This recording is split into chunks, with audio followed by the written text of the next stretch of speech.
Was the Quran written by a man? Did Muhammad, peace be upon him, compose it himself? Was it influenced by the culture around him? For 14 centuries, these questions have been asked. The Quran responds to every single one of them directly, and instead of defending itself, it issues a challenge. وَإِن كُنتُمْ فِي رَيْبٍ مِّمَّا نَزَّلْنَا عَلَى عَبْدِنَا فَأْتُوا بِسُورَةٍ مِّن مثله وادعوا شهداءكم من دون الله إن كنتم صادقين. Think about what is happening here. This is not a philosophical argument. This is not a long debate. It is a challenge. And notice what it asks for, not the whole book, not 10 chapters, not even a long passage, just one surah. The shortest surah in the Quran is 3 verses long. That is the bar, 3 verses, and the challenge has stood for 14 centuries. And notice something subtle in the wording. The ayah does not simply say, produce something like it.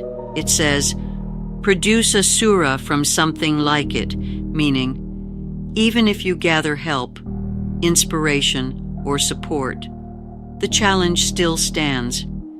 Notice also how the verse describes Muhammad, peace be upon him, not as an author, but simply as our servant. The Quran was revealed in a society that worshipped language. Poetry competitions filled entire markets. Tribes rose and fell in reputation through words. Memorizing thousands of verses was normal.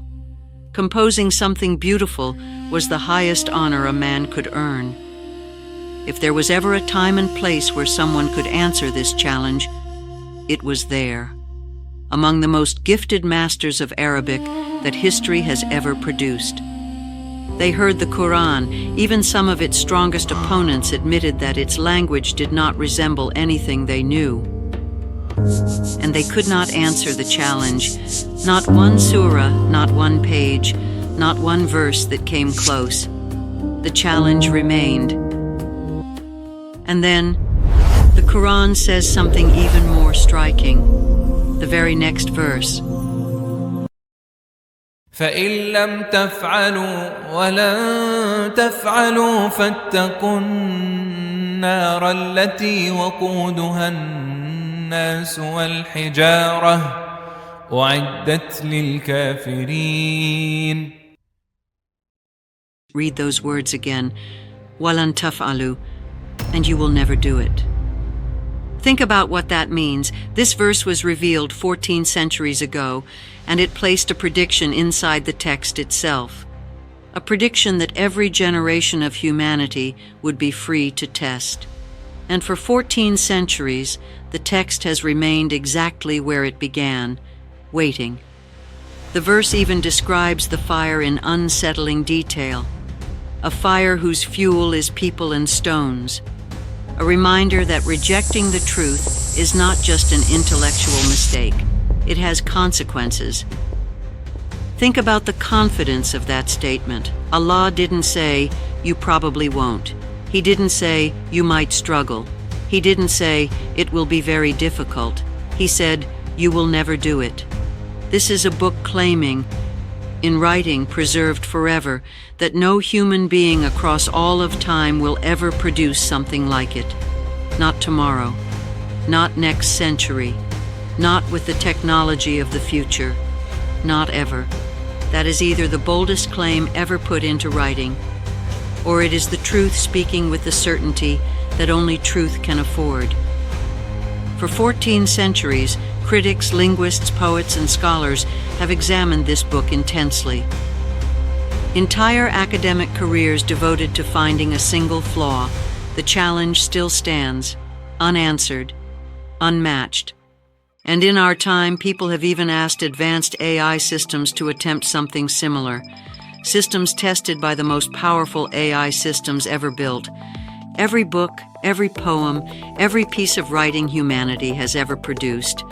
They generated text that looked similar on the surface, the right letters, the right structure, something that resembled a surah, But anyone who knows the Quran recognized immediately. It wasn't even close. The challenge that was issued 14 centuries ago has now been tested by human masters and by machines, and the answer remains the same. Walan taf'alu. You will never do it. And this is why it matters for rebuilding. You cannot build a life on something you're not sure about. Doubt is the enemy of foundation. Allah knew that, which is why He didn't ask you to simply believe. He invited examination. He issued a challenge. He said, look closely, test this, and then decide what you're standing on.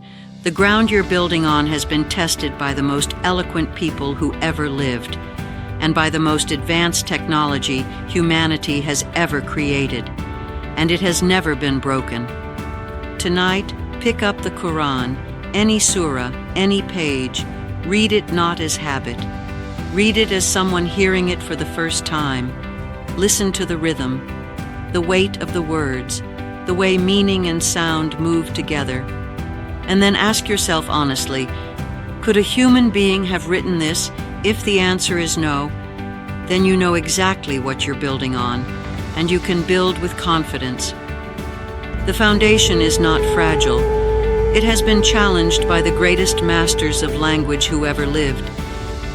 It has been examined by scholars across centuries, and even probed by modern technology, and it has never been matched. You are not building on hope. You are building on the most tested ground in human history.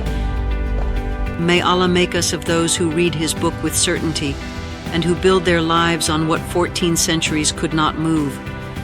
May Allah forgive what fell short and keep us firm in what is good. Alhamdulillahi Rabbil Alameen.